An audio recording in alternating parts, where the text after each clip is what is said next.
Joanna and Mfanwe are the first generation of children born of donor insemination and the very first offspring to speak out against it. They want it banned to stop the very process that created them in the first place. The genetic combination of people who wouldn't touch each other with a barge pole, didn't even want to look at each other. That gets to you. How does that notion make you feel? Dizzy.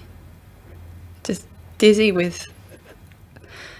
just dizzy in so many ways, like just dizzy that they could do that to me, that there could be that lack of thought, that it's so reckless.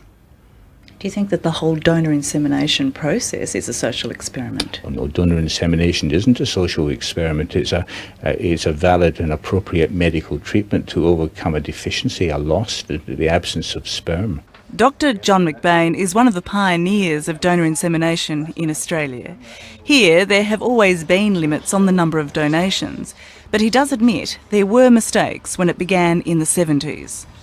I think we got it wrong. In what way? Oh, because we didn't consider that children... Well, talking to these adults, they say they feel incomplete.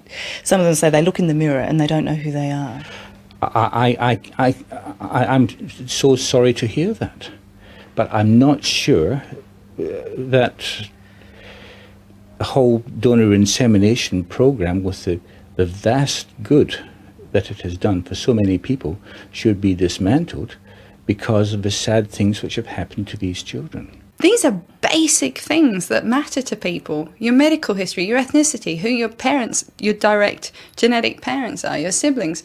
We're not living in la la land. These are things that ground people. It gives them a sense of identity and belonging and who they are. And, I have that need just as much as everybody else. To have a baby.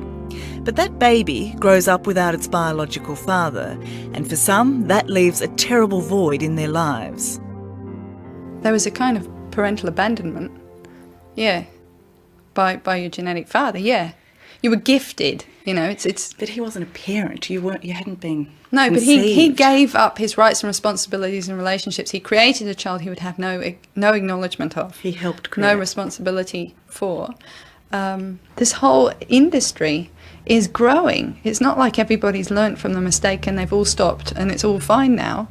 I really feel a sense of compulsion to say, look, even at the beginning when you were doing donation, you stuffed up. Stop. I believe that there is some real hurt. I think it's outrageous, however, to imagine it would have been better never having been conceived. I think the doctors should apologise. I think the government should apologise. You can't just go, oh, whoops, well, you're here now. You wouldn't have been here if it weren't for it, so don't make a fuss. Get on with life, It's serious.